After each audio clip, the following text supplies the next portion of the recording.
All right, so when we're looking at page 150, the eye muscles, we have extrinsic eye muscles. And looking at those names, what are some observations y'all can make about the names of those muscles? What do you guys see there about the names of those muscles? And I really hope for those of you who are watching the recorded version, I hope that the chat box shows. If not, just in case it is not showing, I'm going to read the questions and then show the answers. Yeah, Jordan, very good. So directional terms, medial, lateral, superior, inferior, oblique. That's exactly what I wanted you to see. That the names of these muscles also describe where they're located on the eye, and that's super beneficial. So when you're looking at a picture of the eye, if you see a muscle that's on the superior side of the eye, that's got to be the superior rectus muscle. Inferior would be the inferior rectus. And then we've got lateral and medial. And I recorded the video for this yesterday. And so I just have to edit the video over the eye, and then I'll put that up on my YouTube channel. But I go over the strategy for figuring out lateral and medial. The best way to do that is to look at the oblique muscles. So we have superior, inferior. We know we have lateral and medial. If you're not sure which is which, look at the oblique muscles. The oblique muscles will run at an angle, okay? And their fibers will run in the medial direction, meaning they'll go inwards. If we look on this model right here, at the very top here, there's this little tendinous part. And all of the eye muscles are actually going to attach to a tendinous ring on the eye. And so that's just the part that we're seeing for this superior oblique. We know that this is the superior oblique because it's on the superior part of the eye and it's running at an angle. If we were to follow these fibers here, you see how it's going this way? And what was the clue I gave you? I said those oblique muscles will go medially. So that means that this portion is medial. Therefore, this muscle is the medial rectus. And if this is medial, then this is lateral. Okay. If I were to show you the inferior oblique, okay, that's this muscle right here. Okay, you can see it's running medially. So if I were to show that muscle is over here and it's running this way, it's running medially. So again, medial rectus, lateral rectus. So, okay, you guys tell me now, which eye am I holding right now? Superior, inferior, lateral, medial, and you're looking at the eye. What do you guys think?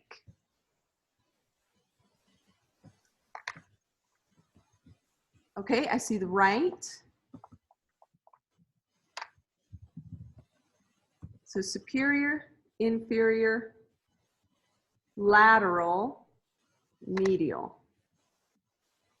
Also think what's medial? On the face would be the nose, right? So if we have lateral, medial, maybe you're saying, my first answer, she's pausing, she's delaying. Maybe okay, so yes, I was giving you kind of an extra chance to maybe think a little bit more about this, and it would be the left eye. So if I were to kind of position this by my left eye, do you see how this is lateral in my lateral side? Medial, right? Superior, inferior, the left eye. Now let's look in your lab manual. So figure 11-1, which is right here. Okay, so using those same clues we talked about. We know this is superior. Let me get to my pointer. We know this is superior. We know this is inferior, it's kind of running back like that. This is superior oblique, this is inferior oblique. And if these run medially, what do you think that means? What eye do we show here? Yes, very good. The right eye. Because if this is running medially, then you can see here that this is the medial rectus, and then it's running on the other side of the eyeball. We're just seeing the end of it over here. That means that this is the lateral rectus. If this is lateral, this is medial, superior, inferior, and you're looking at it, that means that this is the right eye. So very good. Okay, now let's take a look at page 151. We have some other structures here. Okay, so I've put on these accessory structures we have. I'll take those, well, no, I'll leave them on just for this first part. Those first terms there, superior and inferior palpebrae, or palpebra, singular, are the eyelids. So the superior palpebra, inferior palpebra, but together we call those the palpebrae if it's plural.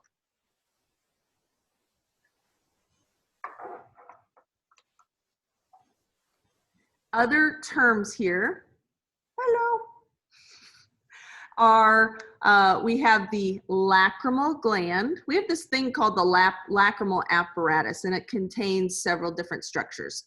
But this big thing right here is called the lacrimal gland, and it is really important because it is going to secrete fluids that help moisten and protect the eye. One of those protection factors being lysozyme, which is an antibacterial agent. So it's really important that that gets secreted onto the surface of our eyes because our eyes are just kind of exposed to everything all the time.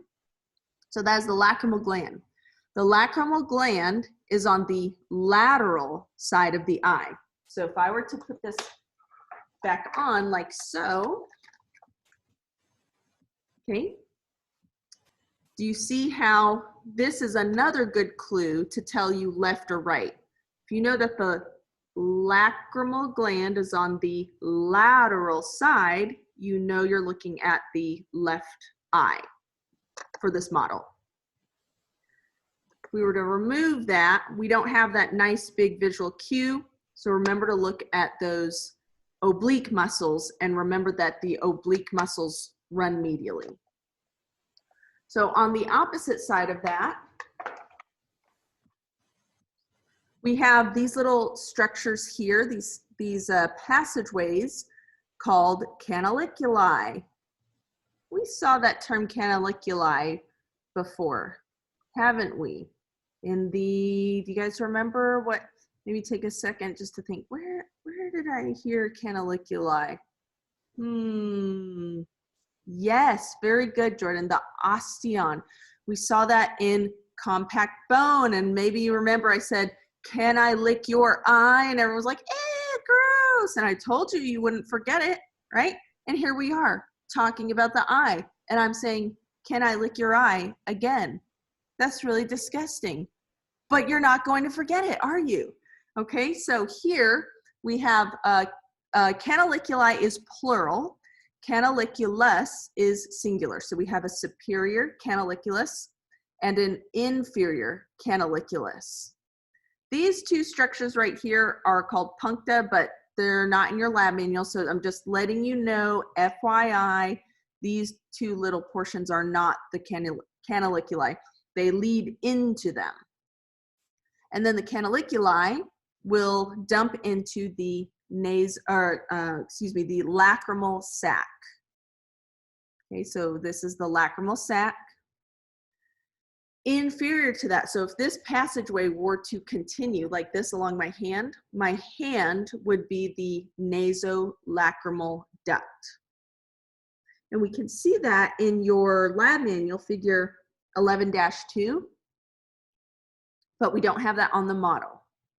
So all that to say is, can I test the nasolacrimal duct on this model? No, because we don't have one. But can you see it in the picture? Yes. So just be mindful that this is where that nasolacrimal duct would be. And this is why this connection here, okay, between the eye and the nose, essentially, is why sometimes when we cry, we will have a runny nose. It's overflow. All of this is connected. Okay, that fluid can go through these canals into the lacrimal sac and then into the nasolacrimal duct, which connects to our nose. The next term I'd like to talk about, it's the other bold term on page 151. It's called the conjunctiva. And the conjunctiva is going to be a transparent tissue covering over the anterior surface of the eye. So really just wherever you see the white on this specific part, that's the conjunctiva. I don't technically have like a structure on this model, but just know that's where it would lie. It only goes onto the white of the eye. It doesn't, the conjunctiva doesn't go over this portion right here. And it's important to think of that because the conjunctiva contains many blood vessels. What do you think happens when those blood vessels become inflamed due to infection? We have conjunctivitis or pink eye. Yeah, very good. Red eyes. Okay, yes. So very quickly, what was the singular term for palpebrae? It's palpebra. So you just take off the E. Yeah, so conjunctivitis, which is commonly known as pink eye, is named as such because when those blood vessels within the conjunctival layer become inflamed, that you can see the blood flow essentially, which is kind of cool thinking about it. You know, just looking in your eyes right now, you don't see that. You don't actually realize there are blood vessels there. There are also nerve endings in the conjunctiva. So anytime you get things stuck in your eye, that's why it hurts. It's because it's stimulating the conjunctiva right here. What else about the conjunctiva? Oh, something interesting about that is, so this conjunctiva is going to come back and it will essentially loop and come up like this. And when it comes up, it is going to line the inside of the eyelids. If I were to hold up this model, that conjunctiva is going to come up and back, and then it will kind of form this pocket and then line the inner eyelids up there. It forms this junction called the conjunctival fornix. So if you are a person who wears contact lenses, hey, maybe you've lost a contact in your eye, you're thinking, oh, am I ever gonna get that out? And you've seen it, like, and I wear contact lenses sometimes. And you know, if it folds up, your eyes are dry or something like that, that thing just folds and then it disappears and you're like, oh no. So what are we worried about? Are we worried that that contact lens is gonna, you know, be floating around over here somewhere? Maybe, but is that possible? No, it's actually impossible for a contact lens to come over here because of that conjunctiva, which comes up like this. It basically forms a pocket like so, okay, where my palm is on the white of the eye and then this part is on the inside of the eyelid. So if you did get a contact stuck, it would just kind of go in that pocket, but that's as far as it would ever go. So kind of cool to think about. I saw in the news, I think it was last year or the year before that, a woman had, I think, 17 pairs of contact lenses stuck in her conjunctival fornix. I think the story was she thought they would dissolve or something like that. And then she started having eye pain and it's like, hey, gee, why is that happening? Well, you're stuffing your conjunctival pocket with lenses. That's what's wrong. Okay, so let me try to just set this here and see if that, let me see if you guys can, I could point some things out this way. All right, so that takes care of page 151. Now let's go to page 152. And I think, go ahead and have your lab manuals open like this, because I think it'll be easier to label a lot of these terms you'll hear me cover on this image right here. So you'll see there we have three main portions. We have the, and they're called tunics. And tunic is just a fancy way of saying layer. And in fact, we're going to see that word tunic again in A&P 2. So anytime you see tunic, go ahead and become familiar with that term. Tunic just means layer. And you see we have three of them. We have the fibrous, the vascular, and the nervous. And that's going from superficial to deep. So looking at the fibrous tunic, so we're done with those structures. The fibrous tunic is made up of the sclera and the cornea. The sclera is what we commonly call the white of the eye. So all of this white right here, that is the sclera. It is made of a dense, irregular connective tissue. So we think, form follows function, dense, connective tissue. Why do we want a lot of strong fibers? To provide structure, strength, support. We do want a little bit of flexibility, so there's an irregular arrangement of the fibers there, but the toughness of that layer keeps the shape of the eyeball. So it's a really important job for the sclera, commonly known as the white of the eye. And then we have the cornea, which is just this portion right here, and it would go the whole way, but that's cut away from this model. The sclera comes up, it stops, and then we have the cornea. The cornea is only going to be the clear covering around the colored portion of your eye. Okay. Cool thing about the cornea is these can be donated post-mortem. So if you're an organ donor, your cornea might go to someone who needs new cornea. Right? If you get a LASIK procedure, that is a reshaping of the deep corneal layers. That's kind of cool to think about. Unless you're like me. I have puny corneas. They're little and tiny and puny. Okay? This is why I have glasses. This is why I have 20 million pairs of glasses, because I cannot get eye surgery. So, oh well, if you're stuck with wearing glasses, you might as well have some cool, goofy ones. But that's where that surgery takes place. Okay, so just make sure we don't have any questions. All right, then we have the vascular tunic. So just one note, for these tunics, make sure you guys know, if I were just, to point, again, I don't know how the questions, I'm not writing the quiz questions, but I'm just kind of going off of how we typically ask the questions. If I pointed to something, could you tell me what it is? But also for this one, just be mindful of the organization. Do you know that the sclera and the cornea are a part of the fibrous tunic? So study those terms that way as well.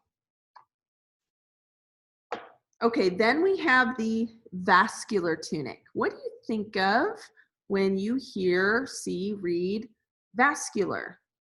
What do you guys think? If something is vascular, it means it has, and I know this is something we'll look at in AP 2, but okay, yeah, very good. Yes, very good. So blood, so arteries and veins, actually, blood vessels. So when you see that term vascular, think blood vessels. So those are great answers. And in fact, that is the major function of the vascular tunic. And so there are three things that make up the vascular tunic. We have the choroid, we have the ciliary body, and then we have the iris. So first thing is the choroid, which is this brown layer right here. You can see all those blood vessels right there. And the reason why it's brown is because there are melanocytes, which produce melanin. And remember, melanin is a pigment. And the reason why that the eye has that pigment is to allow, and especially when you have dark pigments, those will absorb light particles, photons. And so we have these molecules of melanin inside to help prevent scattering of light. So it's kind of a light control mechanism we have there. Okay, so from there, and Vanessa, have a great day at work. Thank you for checking in. And then I hope you get to watch the rest of the recorded session. Okay, so from there we have the ciliary body. So what I'll do is I'll open this up like so. And the ciliary body is going to be this structure right here. See how it's kind of ribbed or striated? That ciliary body is really important. There are a few different parts to it, but it serves a really important function, and that's what the suspensory ligaments are related to. So looking at this view right here, see these little like textured portions? On this model, those represent the suspensory ligaments, and those suspensory ligaments are what are attached to that ciliary body right there. Okay, so hopefully you see how it all kind of fits together. If I had it together like this, take it apart, you could see that these suspensory ligaments attach to the ciliary body. The ciliary body is also composed of a series of circular shaped fibers, muscle fibers here. Okay, so when the muscle contracts, okay, when it contracts, it is going to affect the tension on these suspensory ligaments. What are these suspensory ligaments attached to? This thing called the lens. Okay, so let's think about this. When the muscle relaxes, okay, and it opens up, what is it going to do? It's going to pull on all of those fibers, right? And what that will do is it will flatten. When it pulls on all different parts, it's going to kind of like whoop, flatten the lens. Likewise, when it contracts, let me put this up here again. When that muscle contracts, what is it going to do? It's going to come closer together. So these ligaments right here will loosen up. And what that does is that allows the lens to kind of have a more spherical or round shape. Our eyes are constantly changing the tension of those ligaments when we are focusing on things in the distance versus things that are close up. Okay, so, and that's, if you think of like a camera lens, like ones that you have to turn, that's exactly what you're doing. Same concept we have here in the eye, but our brains are doing this for us automatically, and it's really cool to think about. So that's the ciliary body and the suspensory ligaments. Then we have the colored portion of the eye, which is known as the iris. Okay, so the iris is the colored portion of the eye. There are melanocytes in this. There are two sets of muscles, actually. There's an inner muscle and an outer muscle. The inner muscle has more of a circular fiber arrangement. The outer muscle is more like spokes on a wheel, so that when this inner muscle contracts, it will constrict the opening here called the pupil. Okay, so because when a circular arrangement, do you guys remember this from our muscles chapter? When you have a circular muscle and it contracts, what does it do? It closes the opening. So when that inner muscle, sorry, I just pulled this. So when that inner muscle here contracts, it's going to constrict the pupils. When these outer fiber arrangements, which are again are more radiate, when those contract, what are they going to do? They're going to move in this direction, and that will open or dilate the pupil. So that's what the iris is. And then the pupil. The pupil is literally a hole, which is kind of crazy to think about. I have a hole in my eye, right? This is why sometimes people say that the eyes are the window to the soul, because it's literally like a little window into the back of your eyes, which is cool to think about. Okay, and then we have the nervous tunic or the neural tunic, and that is actually made up of the retina. And the retina is going to be this inner layer right here. Okay, so we have this kind of peach color. Technically speaking, the retina is also this red layer right here. But we have two areas of all you guys have to know is retina. But we have two areas of the retina. We have the photosensitive, meaning there are photoreceptors within that neural layer that will transmit that information to the brain. And then we have a non-photosensitive area, and that's what this red portion is right here. This is called the or serrata. It kind of looks like a serrated knife. So the retina, makes up the neural layer. And there are a couple things here that I want to show you. We have the optic disc. So first of all, let me point out this structure right here. This structure right here is the optic nerve. And we saw that last week when we were looking at the brain. The optic nerve is going to come back and then do what? Decuss or cross over at the, you guys remember what that X structure is called? Where the optic nerves will come back, and yes, very good, Jordan. Yeah, the optic chiasm, okay, or chiasma. It doesn't matter which term you learn, but yes, we're going to have crossing over. That comes from this portion of the eye right here, and there's one from each eye. We have visual tracts that go, and so some of the images from the right eye go in, decuss, and get integrated by the left side of the brain. Likewise, some images from the left eye come, decuss at the optic chiasm, and get integrated by the right side of the brain. And it's like, how does all this happen? I don't know, but I'm glad it happens, right? I mean, we could look at the physiology, but it's just like, why does it happen that way? I don't know, but it's cool. In addition to that, did you know that when photons of light come in, those images are upside down and teeny tiny.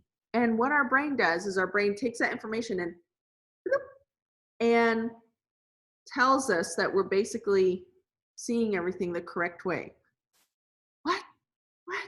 I don't know about you, but it doesn't matter how long I've been teaching this. Every time I talk about that, I'm just like, what? That's just crazy cool, in fact, because it's just, what in the world? That's so complicated. Vision is really complicated. All of our senses our whole body is, if you haven't discovered that at this point.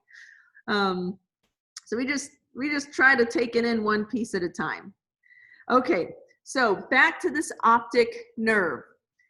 The portion where it connects on the inside in that neural layer, that is, so this part specifically. Now remember, this is just one half of the eye. It's a transverse cut, right? Because it's like this. So we're just seeing one half of the structure I'm about ready to show you. And this portion right here is called the optic disc. So students mix this up all the time, so I'm trying my best to just, as plain as day, say this structure right here, optic nerve, the part that's actually coming out of the eye, nerve, nerve, nerve, nerve, nerve, nerve, optic nerve. The part that's on the inside, on the retina, that's the optic disc. Why do we care about calling it the optic disc?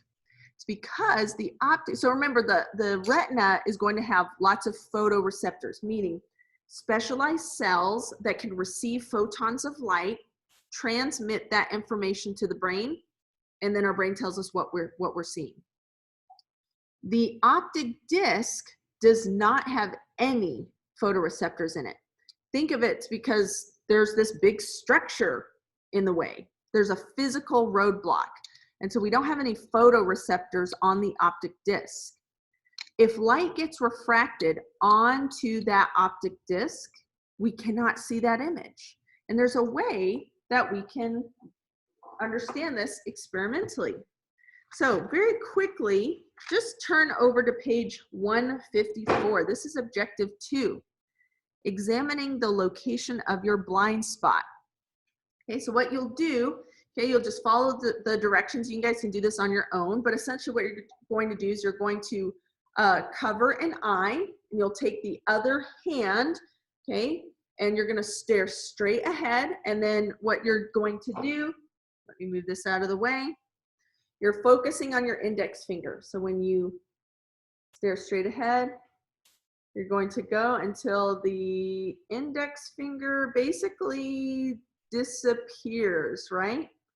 That point where it disappears means that the light information from that area of space is getting projected, or refracted, I should say, onto that optic disc. You can't see it. So that is called our blind spot. So the anatomical blind spot is the optic disc. Why is it the blind spot? Because we don't have any photoreceptors there to tell us what we saw. Kind of cool to think about. Another thing that's just amazing is when you find your blind spot, okay, and maybe some of you are like doing this right now, and good, I hope you're doing that while I'm talking right now. But that point where you find the blind spot, do we just have like this black hole in our vision? We don't. We don't actually even realize that we're not seeing stuff, right? And that's the really amazing thing about our brains. Our brains will take the surrounding pigments of color and just kind of like blend it all in and fill it in. And so we think we're seeing something there, but we aren't. Again, what in the world? This is just such cool stuff. Like, aren't you so glad that you don't have to sit there and think about this and be in charge of making sure that this happens? I sure am, because I can't even remember, you know, half the things I'm supposed to do during the day. So I'm really glad this is not something I have to be in charge of. Our brains just do it for us, which is amazing. So that is tying in together objective 2 with some terms that you see on page 152. So let's go back to page 152 and talk about the rest of the terms we see there. Okay, so just lateral to that optic disc, we have a little colored portion right here. Okay, so you see how it's on this model, it's kind of this like pinkish color, and then there's a dot in the center. That outer pinkish area is called the macula lutea. And it always cracks me up, especially on this model, because that term luteal means yellow, saffron yellow. What color is that? It is not saffron yellow, it's pink. So, I don't know, whatever. It's one of those things I just say. But I wish they made it yellow so that the name made sense and it matched and it was so much easier for you to find, okay? In the center of that macula lutea is a little depression, okay, which is represented by this little dot here. And that is called the fovea centralis. Think centralis, okay? And fovea is a pit. Centralis is in the center of that macula lutea. That fovea centralis is where we have the highest concentration of cones. And cones are going to be a specific type of photoreceptor. In fact, cones are responsible for our sharp color acuity vision, meaning when we really need to focus on details, when we really need to distinguish things, our cones, those photoreceptors are responsible for transmitting that information. We have rods as well, and the rods are more so to help us distinguish contrast colors, so light from dark. We use our rods more at night when we're trying to distinguish lighter colors from darker colors. But like during the daytime in bright light situations, details, those are cones. All that to say is we have a distribution of those photoreceptors on the retina, but at that fovea centralis, we have the highest number of cones, which means when we're trying to really focus on something, our lens will refract the light or those photons onto the fovea centralis so that we have the best possible picture. Again, what in the world? That's such a tiny little target, right? But it does it, and it's amazing. Okay, so that is that for page 152. Let's talk about some of the terms that we see on page 153. And those are related to the chambers we have. So if I were to show this model like so, you'd see we have these spaces, and those spaces are referred to as chambers. So here in our anterior chamber, that is located between the cornea and the iris. So just this portion right here. That space is filled with a very watery fluid called aqueous, or you may hear aqueous fluid. Aqueous fluid is very watery, so think of aqua like water. And that fluid is going to help deliver oxygen and nutrients to the cornea and this portion of the lens right here in the iris in this area. Then, so that's the, excuse me, sorry, hit that. So that's the anterior chamber. Then we have the posterior chamber. The posterior chamber is a lot smaller, and it is just this teeny tiny little space between the iris and the lens. Okay, so the anterior chamber was all of this right here, in front of the iris. The posterior chamber is behind the iris. So I like to think of the iris as being the divider between the anterior and the posterior chambers. That posterior chamber is also filled with aqueous humor or aqueous humor, and it will help provide nutrients to the sclera as well, oxygen and nutrients to the sclera, and then like I said a minute ago, the lens. Then posterior to the lens, that's what this represents. There is a thick jelly-like humor, and humor just means fluid, called vitreous humor. So I think it's very viscous, meaning thick. So I think V for vitreous, V for viscous. It's very thick. And that is going to make up the vitreous chamber, so the whole rest of the eye. And that fluid is really important because it also helps maintain the shape of the eye, but it pushes up against the retinal layer to help keep it intact inside the eye. We have issues if the retina isn't able to stay pushed up against the wall like that. Okay, so at this point, do you guys have any questions? Okay. So let's go ahead. Actually, let me just try this real quickly. Take a stroll with me. I'm going to see if, let me just see if I can join the meeting.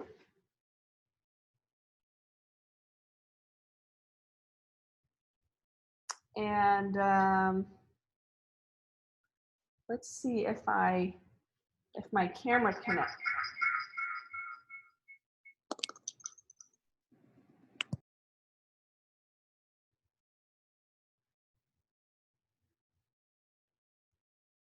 Hey, that works.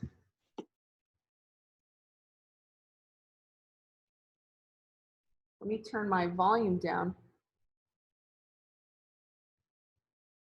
Give me a thumbs up if there's a crazy echo.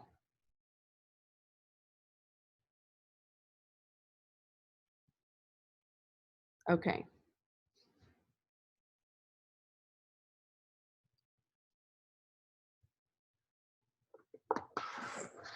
Who wants to see some eyeball bits?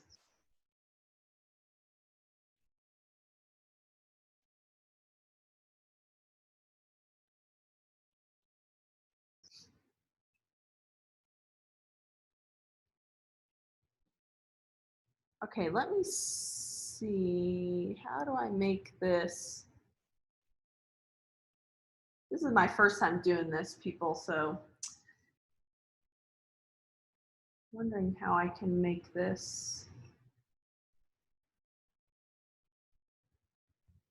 bigger.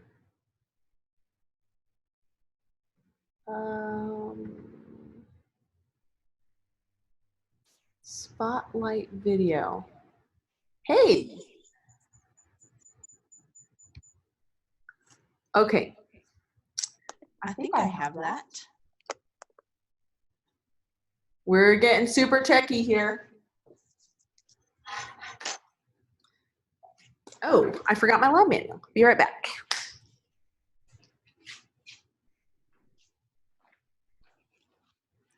Okay, that way I make sure I cover all the terms. Okay, give me a thumbs up. Let me just make sure. Can you guys still hear me? Okay, awesome. Yay! Okay, Zoom's pretty cool. I would not have been able to do this on YouTube, so I'm glad that we're figuring this out. Okay, so here's the eye, and I think I'm gonna go ahead and do a video on this as well, so that you have a maybe a better quality version of this. Okay, so when we're looking at the eye, we want to review some of the structures that we already looked at with the models. So here is it kind of, it's all squishy. By the way, this is what you guys would be able to do in class, and I hate that you're missing out on this. Or maybe some of you are like, I'm glad I'm not doing this. But here on the outside, can you see all this stuff right here? Those are extrinsic eye muscles. All that stuff that kind of looks like meat, that's what meat is, just muscle. And then we have a little bit of fat. Right here, this little nubby structure right here. Get my Blend Pro. That is the optic nerve. Okay, so this nice stubby structure, it's coming out of the posterior part of the eye, is the optic nerve. Pretty cool. Okay, so let's open it up. If I were to go over here and kind of start a pre-cut, because this part can take a while. What I do is I just take the scalpel, I kind of start my hole right here. Whoops. And then you can see we had some watery stuff come out. So what I'm going to do now is I'm going to take my scissors.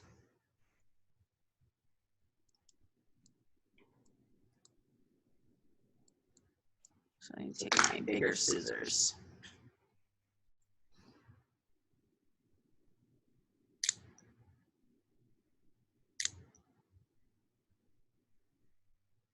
Okay, so see all this watery stuff coming out? Blah. What do you think that is? If it's watery.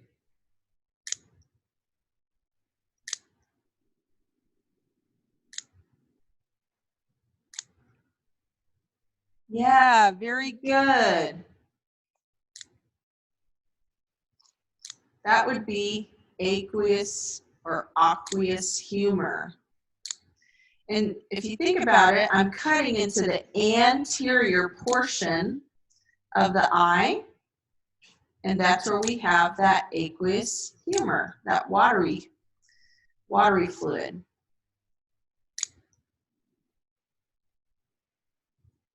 Man, this is such a fun lab to end the school year on. I wish you guys were here to do this. Okay. So before I open it up all the way, let's talk about this structure right here. So this cloudy part right here, this is the cornea. And I know we've said that that is transparent, but in post-mortem, that clouds over.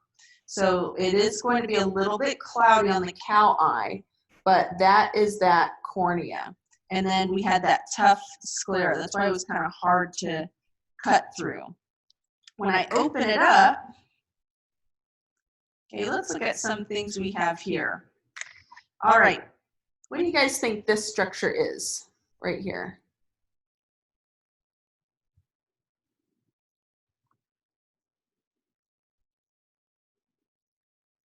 Where do I have my blunt probe on?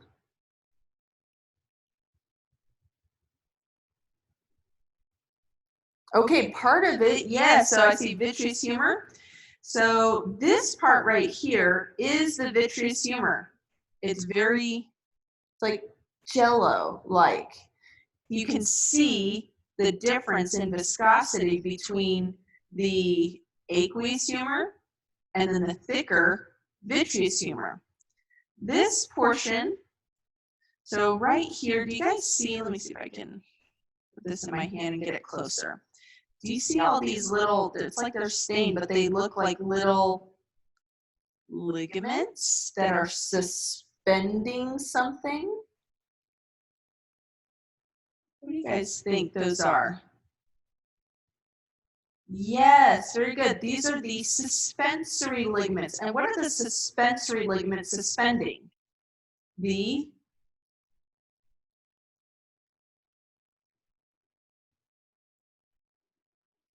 do you guys think? The suspensory ligaments are suspending the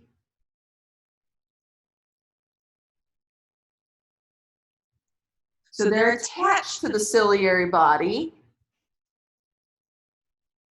but they're going to control the roundness or the flatness of something that you can, it helps to refract or focus.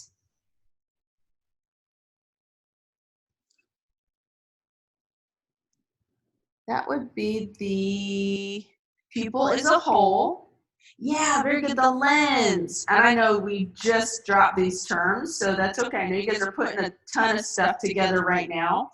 But yeah, those ciliary ligaments, or excuse me, the suspensory ligaments, which are kind of, you can see they almost look like little eyelashes. Those are going to be attached to the lens, and they will either pull on or relax to help control the shape of the lens, which helps us to focus on things.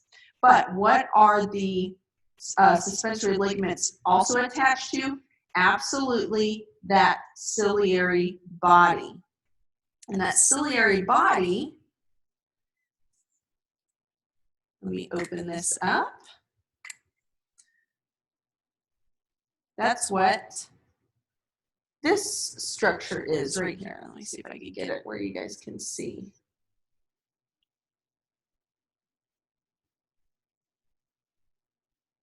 Here, let me cut this open all the way. Maybe you guys can see that a little bit better.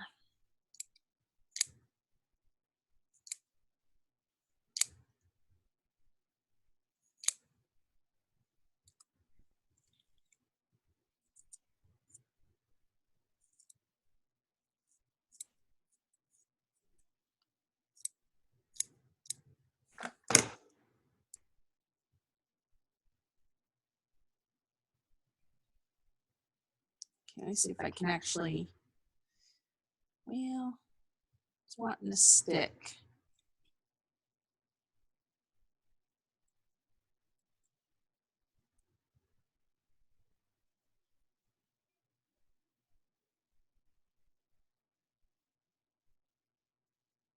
There we go.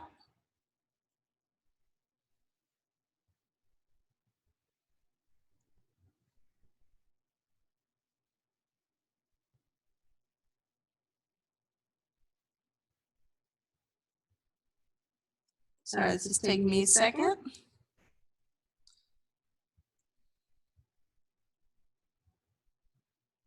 Okay, can you guys see that? Let me turn down the, well, no, the light.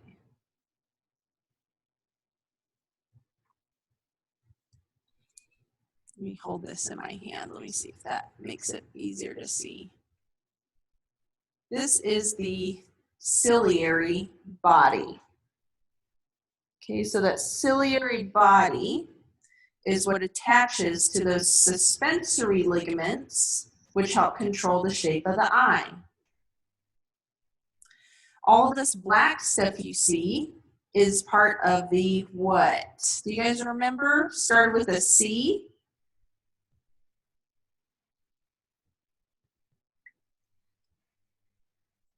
Contained melanocytes. Yeah, very good. The choroid. So that's what this black layer is, the choroid.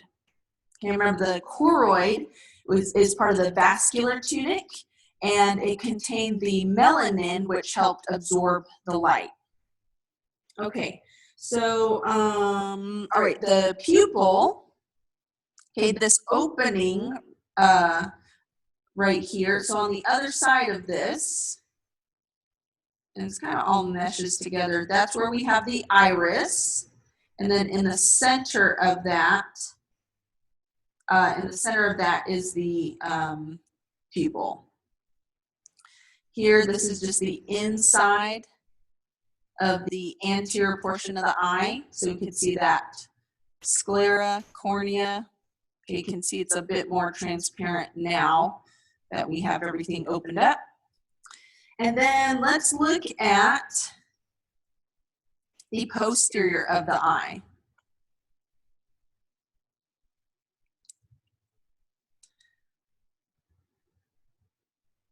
Okay, so this part right here, it kind of looks like a, I don't know, like a pink booger or something. That is the, whoops, that is the retina.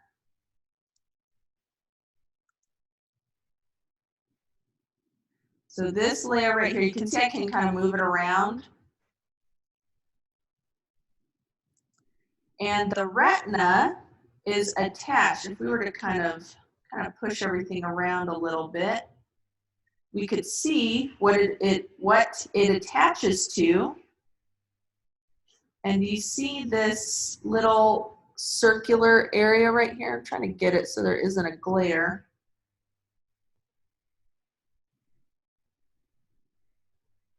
Okay, are you guys able to see there's a little circular area right there? That is the optic disc. Okay, and that is what the retina is kind of, all this is holding on to that. If we wanted to confirm that, I would just put my finger on that area. Okay, I think you can see a little bit better right there. Put my finger right there. If I want to confirm that that's the optic disc, I flip it over. Is that where I see the optic nerve coming out of, that same area? Yeah. So that also lets you know, hey, that's that optic disc. Pretty cool. Okay, so if I were to pull that retina away, we have this very shiny, beautiful layer on the inside of the choroid. And that shiny layer is called the tapetum lucidum. So let me know, do we have a tapetum lucidum? So this is a cow eye. And cows have a tapetum lucidum. Do we have a tapetum lucidum? Yeah, correct. If you come across a human with a tapetum lucidum, turn around and run very quickly, because that person is not a human. Okay? They're a scary being of some sorts. Tapetum lucidum are present, or is present, I should say, in certain mammals who require better night vision.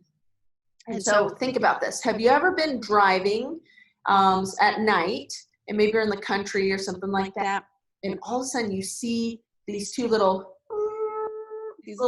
beams of light staring at you, and they're glowing?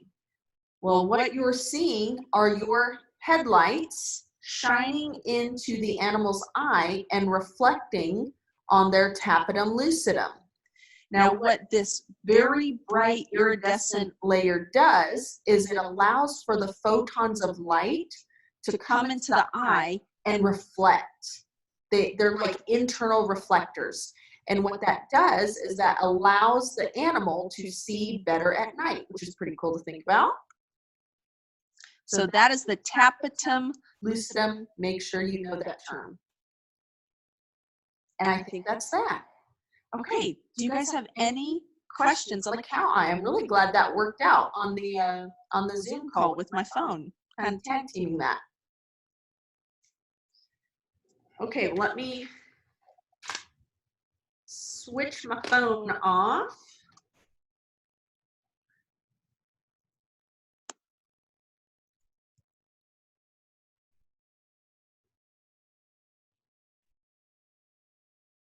Okay. All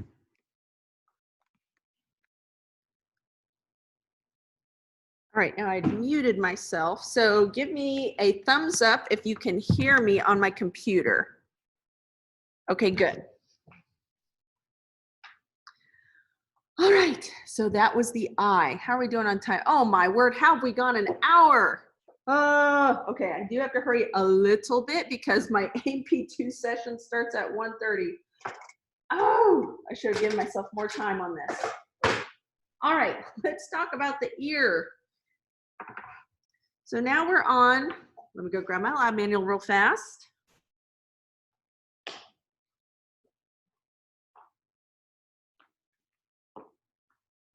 I just love talking about this stuff. Senses are cool. Okay, so I'll kind of go through, let's see, I'll kind of go through these a little bit quickly because I am going to film a video over the model. So I'd rather spend, if push comes to shove, I'd rather go over the microscopic stuff of the ear, which is definitely the more challenging part. Okay, so the big picture things I want you to know about, I want you guys to know about the ear. Okay, we have 3 regions of the ear. External, which is this whole area right here. We have the middle ear, which is just this little sliver right here. And then we have the inner ear. Okay, so the pinna, the external acoustic meatus, or the auditory canal. I think that's how it's worded in your lab manual. Yep. And then the tympanic membrane, which is commonly referred to as the eardrum. Those make up the external ear. That tympanic membrane acts as the border between the external ear and the middle ear. And so then in the middle ear, and also note that in your lab manual, they're sectioned off, okay? Just, you know, they're indented, and so make sure you're paying attention to that organization. So we have these tiny little bones in the ear, the auditory ossicles. They're the smallest bones in our body, which is like, what? How do we have bones that tiny? Well, we do. And what they do is they amplify sound waves that come into the ear. So sound waves are going to come in, they're going to beat on that drum, that tympanic membrane, and then those vibrations go ding, ding, ding, down the malleus, the incus, and the stapes. Okay, so in your lab manual, number 3 is the malleus, number 2 is the incus, and maybe just write these numbers next to your terms. That way you're not trying to like write it out right now. So go to middle ear, go to the terms, and then just write the number next to it.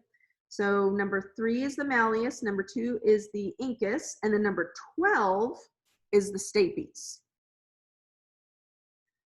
This tube right here is called the pharyngotympanic tube. There are a couple other names for that, but I prefer pharyngotympanic because students mix up the other 2 names. Pharyngotympanic is also descriptive of what it connects to. It connects the middle ear to the nasopharynx, which is something we're going to see in AP2. And what that does is this tube is normally closed, but anytime we open our mouths or yawn or sneeze or cough, it opens. And when it opens, it allows the pressure to equalize on either side of that tympanic membrane. So if you've ever had pressure built up in your ear, like if you've gone on a plane ride or you've gone hiking or something like that and pressure builds up, what do? You yawn, you chew gum, you're doing things with your mouth to try to relieve the pressure.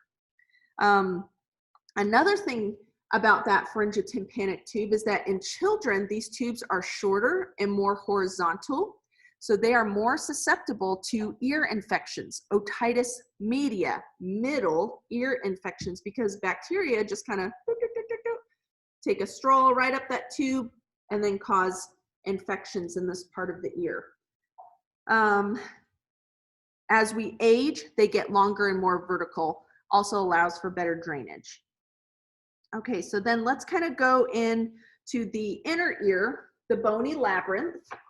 The bony labyrinth is kind of an interesting structure, and I have a big model that I'll use to go over this. The bony labyrinth represents a space. So we have to kind of remind ourselves, here we have a bony structure, right? That bone is the temporal bone. And this portion specifically, it's called the petrous part of the temporal bone. But essentially what we have here are spaces within the temporal bone. If you guys recall that term periosteum, which was kind of like the lining of the bones, which we looked at in the skeletal system, that's what makes up the outer portion of this right here. Okay, so these represent spaces, but it's like I don't know if a hard space is the correct way of saying that, but inside of these spaces, and you have periosteum, you'll have a membranous portion inside of that. Okay. And this whole portion right here is what we refer to as the bony labyrinth, and there are different parts of that. The snail shell-like part right here is called the cochlea. And then these portions right here are the semicircular canals. In between the two, this portion right here is the vestibule. So semicircular canals, vestibule, cochlea. We then have the vestibulocochlear nerve, and that's a very long name. We actually, if you watch my cranial nerve videos last week or earlier this week, whatever, it's cranial nerve number 8. I mentioned that. And it's a long name, but it's actually just descriptive of what it connects to. Vestibulocochlear. We have 2 branches. The vestibular branch connects to the vestibule. The cochlear branch connects to the cochlea, but together they form the vestibulocochlear nerve. So not too bad once you kind of put it all together like that. Okay, so couple things. We have two windows. We have a round window and an oval window. Those windows are named for the shape they make. So it's very nice, right? So that means this is the oval window and this is the round window. What is obscuring the view of the oval window here? It's that little auditory ossicle called the stapes. So the stapes is actually, let me orient this so it's the same way. The stapes is going to cover the opening of the oval window. And what happens is when a sound wave comes in, hits that tympanic membrane, boom, boom, boom, boom, boom, and then it goes ding, ding, ding, down the auditory ossicles, that stapes is going to be vibrating against the fluid that is inside of this area. And that wave, that fluid wave is what helps determine what we hear. Sounds that are not leftover sounds, or I don't know if I should say sounds or waves that are unused, come out of the round window. And I'll repeat that again in just a moment. So the sounds come in, we're going to, this portion right here, this is where hearing occurs, meaning when the vibrations come through here, we have hair cells inside this coil. Depending on how far that wave travels, tells us the pitch, how hard it is, tells us, or how much the membranes move, tells us how loud it is. And whatever is not used exits via the round window right there. Okay, so the other thing too, with the semicircular canals, these are related to equilibrium. So that's why you'll notice we have the XYZ planes here. We have 3 different planes for the semicircular canals that helps us determine head position and equilibrium. So that's the function of the semicircular canals. There are the ampulla. Ampulla just describe a bulging, and you're going to see that again in A&P2. I actually remind you guys, yes, Christina, yes. So I know I'm going a little bit fast now, but this is recording. And so now this is my first time recording a Zoom meeting. It said it's going to save it to my computer, and I guess I'm just going to send it to you guys that way. But yes, I have this recorded so that I can send it to you guys so you can watch it later and hit pause and rewind and all that good stuff. There are these bulge areas called ampulla, and you'll see that again in A&P2, but that just represents these bulging parts right here. So does that mean that the waves not used are kind of like background noise that we don't pay much attention to? You know, I don't know exactly. I think we do hear it, but there's actually a portion of our brain that helps us. So in the brain chapter, I can't remember if I mentioned it in the video, but the thalamus actually helps us kind of focus in on certain noises, because that sensory information gets sent to the thalamus, and the thalamus kind of delivers it to different parts of the lobes of the brain. So I think even if it's received by the ear and sent to the brain is ultimately what kind of tells us what we're paying attention to and what we're not. That's a great question. Okay, so those are the ampulla. Let's go ahead and look at the objective 5. Okay, objective 5. How are we doing for time? Okay, we're doing pretty good here. All right, so that's we're going to finish on these last 2 figures, and I think we'll end in good time, so that I have plenty of time to get things. Get things set up for my A&P2 class after this. Okay, so objective 5. Now, the one thing I'll say that's kind of annoying is that these structures. Okay, so the terms that are listed right here under membranous labyrinth, these terms are what you label on this image right here. Okay, and I'll hold this up so that if you guys want to pause, you know, rewatch this and you can pause and label your lab manuals, you can do that.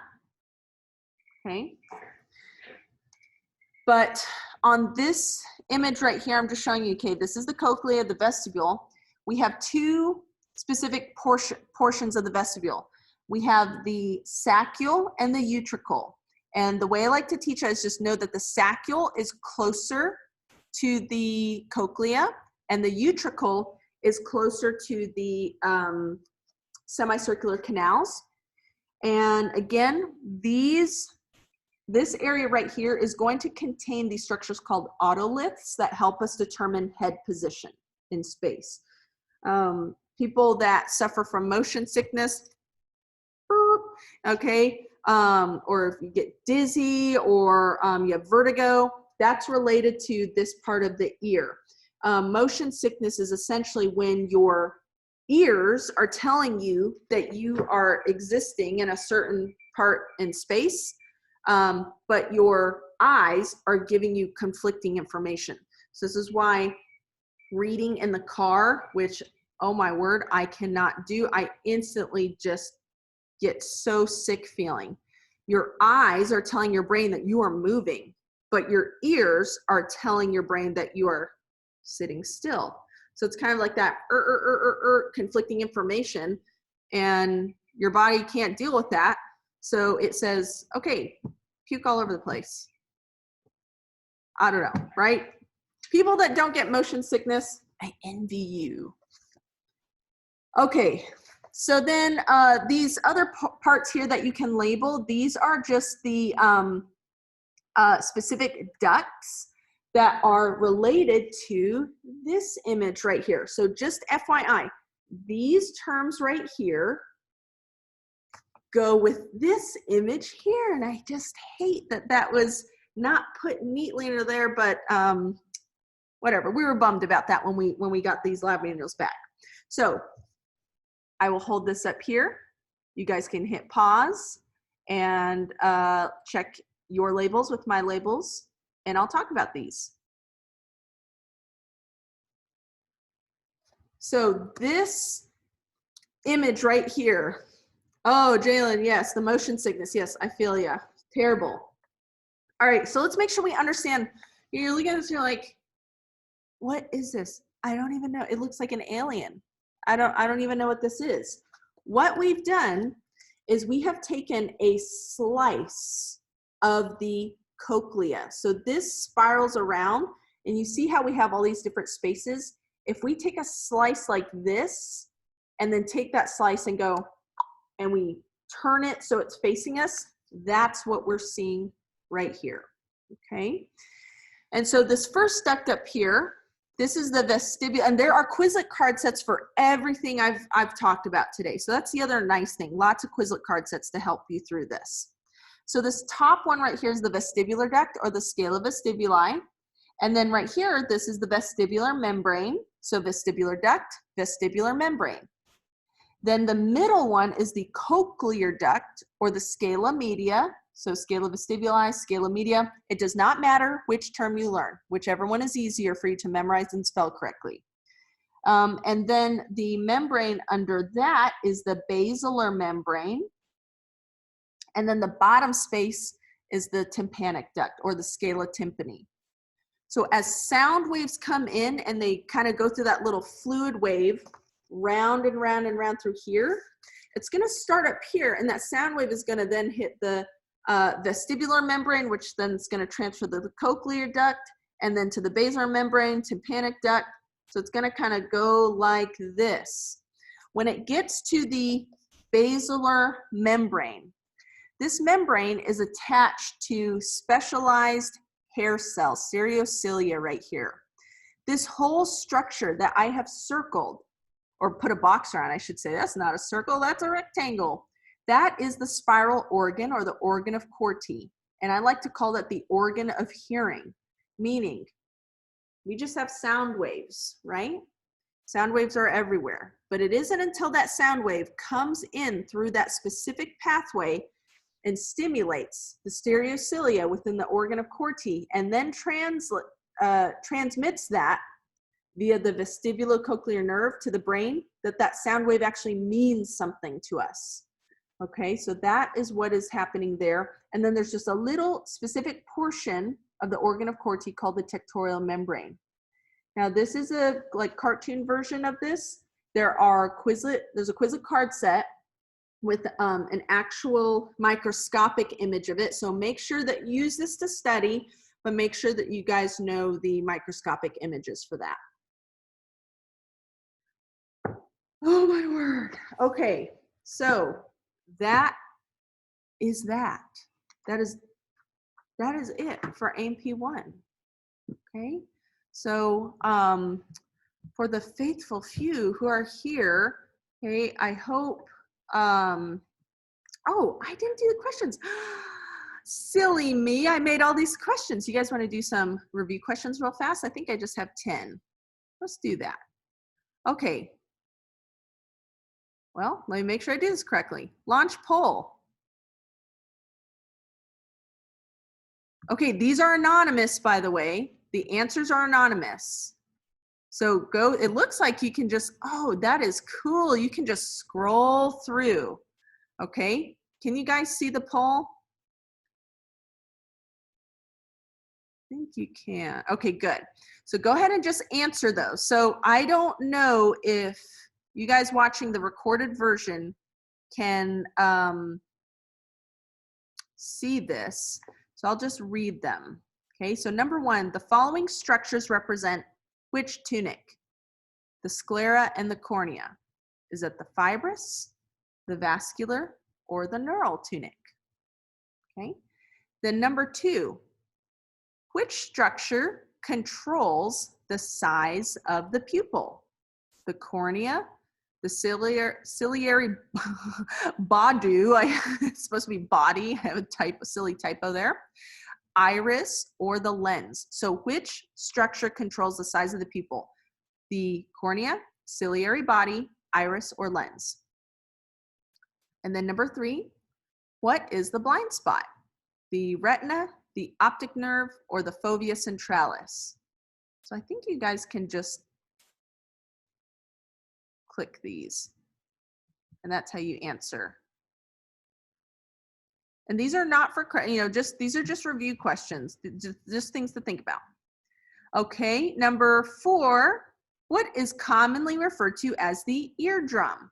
The pinna, the external acoustic meatus, or the tympanic membrane? Now, a nice thing for those of you who are watching this after the fact, you can just hit pause and think about the answer. Identify this passageway. And I forgot that I was going to go like this. Identify this passageway. So this one right here, what is this passageway called?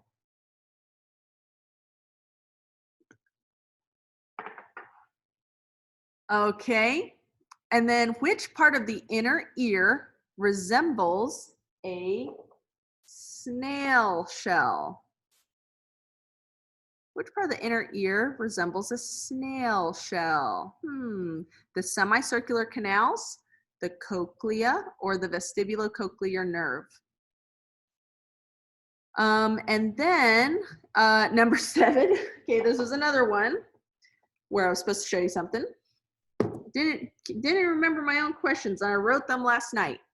Okay, identify the entire structure. And so what is this whole structure inside the box called?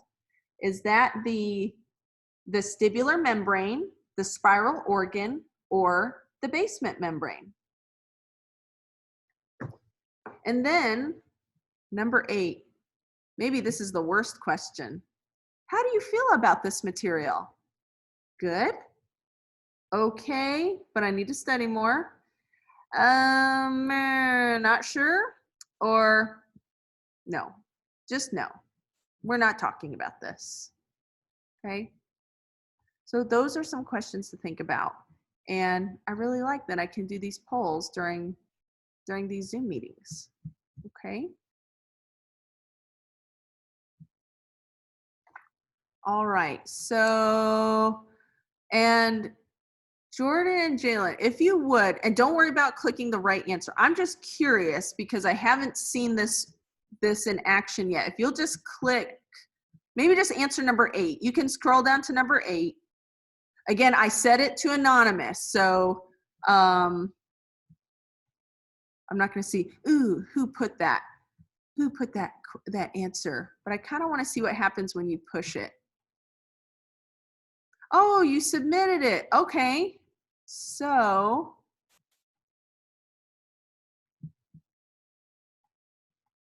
all right. It says 0 of 2, 0% voted. Well, that's okay. Let me hit end poll. I don't know why it didn't. Well, it didn't show up on my end. That's okay. That was just for fun and just for a review sake. So, well, we'll try again next time, maybe. Okay, so that's that.